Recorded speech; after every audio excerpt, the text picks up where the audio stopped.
You are the vanguard of knowledge and consciousness, a new wave in a vast ocean of possibilities. On the other side of that door, there's a world starving for new ideas, new leadership. I've been out there for 30 years. She's a wildcat. Oh, she'll rub up against your leg and purr until you pick her up and start petting her, and then out of nowhere, she'll swat you in the face.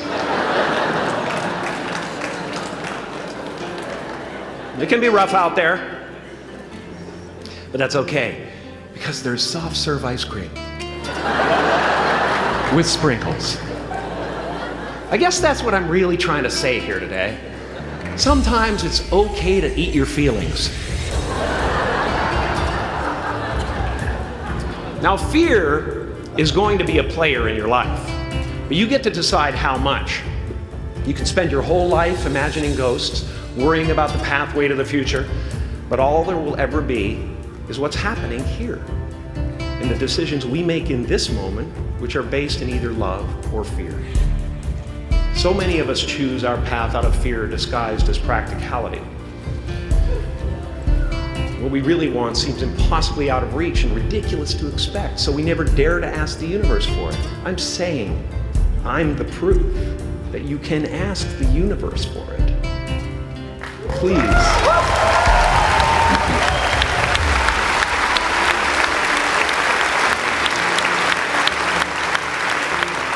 And if it doesn't happen for you right away, it's only because the universe is so busy fulfilling my order.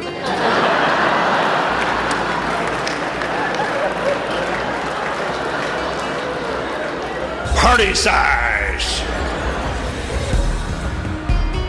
My father could have been a great comedian, but he didn't believe that that was possible for him. And so he made a conservative choice. Instead, he got a safe job as an accountant. And when I was 12 years old, he was let go from that safe job. And our family had to do whatever we could to survive. I learned many great lessons from my father, not the least of which was that you can fail at what you don't want. So you might as well take a chance on doing what you love. It's not the only thing he taught me, though. You know, I watched the effect of my father's love and humor and how it altered the world around me. And I thought, that's something to do. That's something worth my time.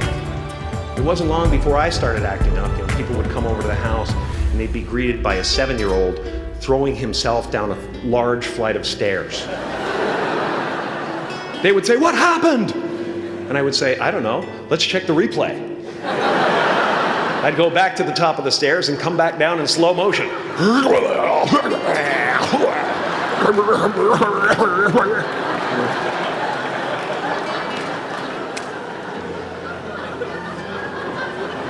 It was a very strange household. My father used to brag that I wasn't a ham, I was the whole pig. And he treated my talent as if it was his second chance. When I was about 28, after a decade as a professional comedian, I realized one night in LA that the purpose of my life had always been to free people from concern, just like my dad. And when I realized this, I dubbed my new devotion the Church of Freedom from Concern. The Church of FFC.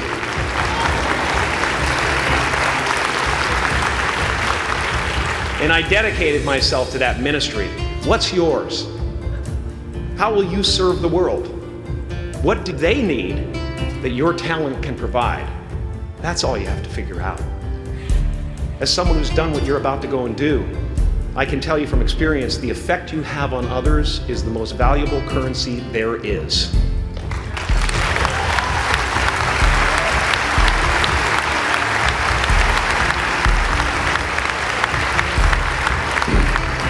Because everything you gain in life will rot and fall apart, and all that will be left of you is what was in your heart. My choosing to free people from concern got me to the top of a mountain. Look where I am. Look what I get to do. Everywhere I go. I'm going to get emotional because when I tap into this, it really is extraordinary to me. I did something that made people present their best selves to me wherever I go.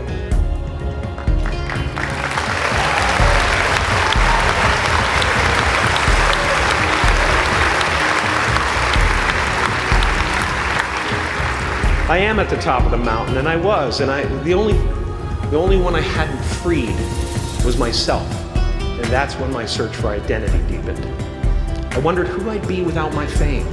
Who would I be if I said things that people didn't want to hear? Or if I defied their expectations of me? What if I showed up to the party without my Mardi Gras mask and refused to flash my breasts for a handful of beads? I'll give you a moment to wipe that image out of your mind. But you guys are so ahead of the game. You already know who you are. And that peace that we're after lies somewhere beyond personality, beyond the perception of others, beyond invention and disguise, even beyond effort itself. You can join the game, fight the wars, play with form all you want, but to find real peace, you have to let the armor go. Your need for acceptance can make you invisible in this world.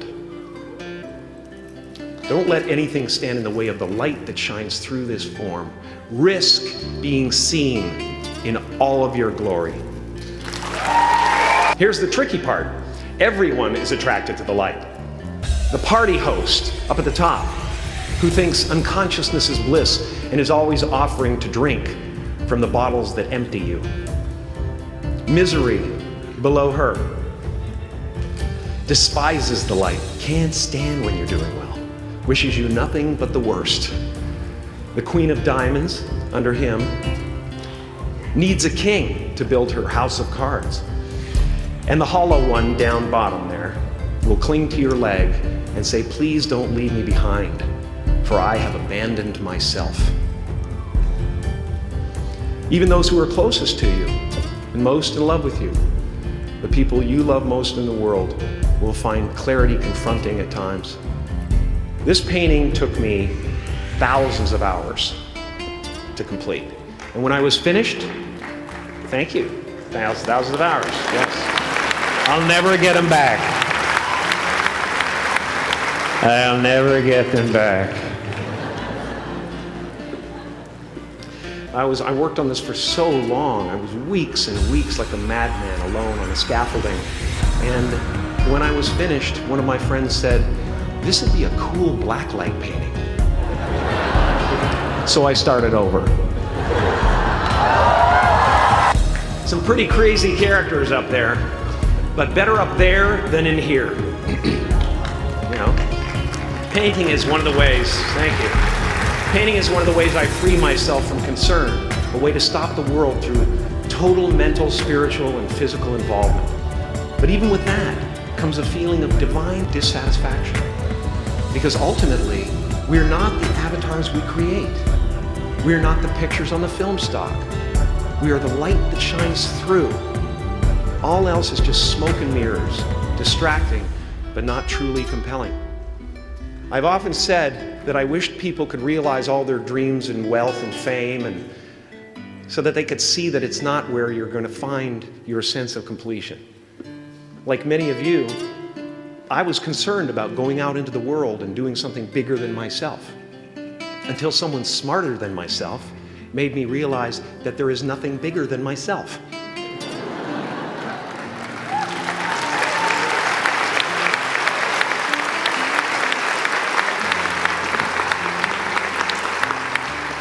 My soul is not contained within the limits of my body. My body is contained within the limitlessness of my soul. One unified field.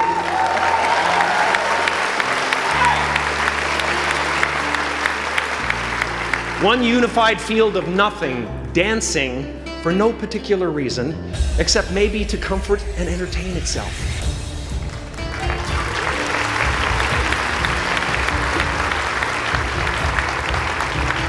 As that shift happens in you, you won't be feeling the world, you'll be felt by it, you'll be embraced by it. Now I'm always at the beginning. I have a reset button, and I ride that button constantly. Once that button is functioning in your life, there's no story that the mind could create that will be as compelling. The imagination is always manufacturing scenarios, both good and bad, and the ego tries to keep you trapped in the multiplex of the mind.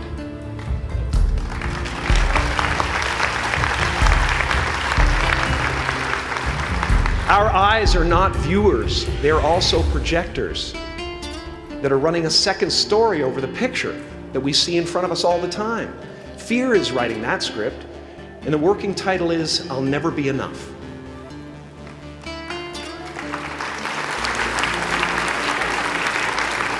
Now you're going to look at a person like me and say, how could we ever hope to reach those kind of heights, Jeff? How can we make a painting that's too big for our home? How do you fly so high without a special breathing apparatus? This is the voice of the ego. And if you listen to it, there will always be someone who's doing better than you. No matter what you gain, ego will not let you rest. It will tell you you cannot stop until you've left an indelible mark on the earth, until you've achieved immortality. How tricky is this ego that it would tempt us with the promise of something we already possess?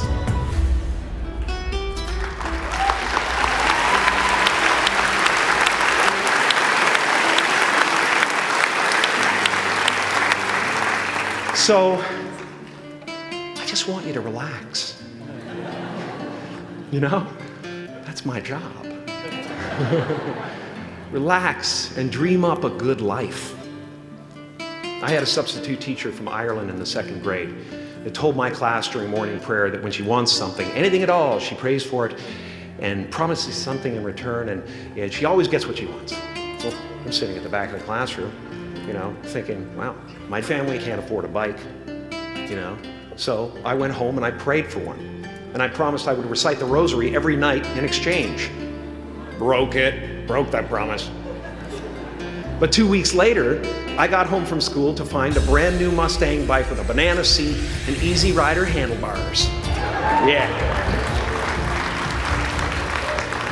From fool to cool. My family informed me that I had won the bike in a raffle that a friend of mine had entered my name in without my knowledge whatsoever. So that type of thing has been happening to me ever since.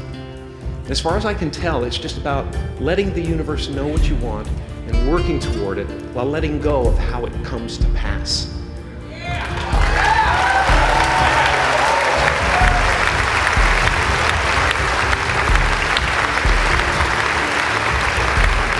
Your job is not to figure out how it's going to happen for you, but to open the door in your head. And when the door opens in real life, just walk through it.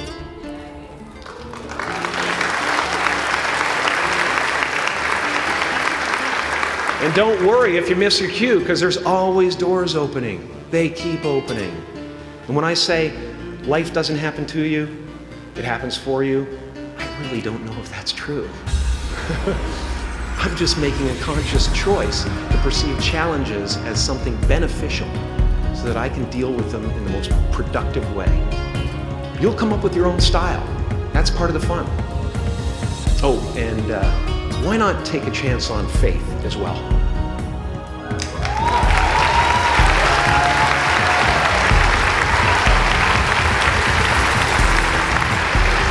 Take a chance on faith. Not religion, but faith. Not hope, but faith. I don't believe in hope. Hope is a beggar. Hope walks through the fire and faith leaps over it.